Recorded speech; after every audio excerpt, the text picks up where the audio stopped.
পারস্যবাসীরা তারা তাদের সাম্রাজ্যের চাবি হস্তান্তরের জন্য একমত, শুধু আপনি আসতে হবে, আপনি চলে আসেন। হাজিরিন, আপনারা জানেন হযরত ওমর রাদিয়াল্লাহু আনহু একজন চাকরকে সাথে নিয়ে রওনা হয়েছিলেন। এই ঘটনা আপনারাও পড়ছেন।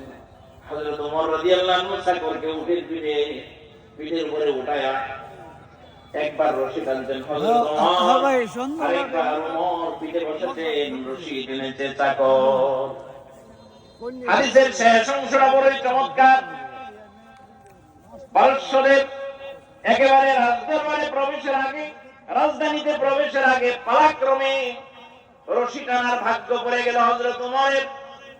ওমর ইবনুল খাত্তাব রাদিয়াল্লাহু আনহু রশিতে ধরে আছেন, চাকর উটের পিঠে বসা, হযরত ওমর রাদিয়াল্লাহু আনহু রশি টেনে টেনে নিচ্ছেন।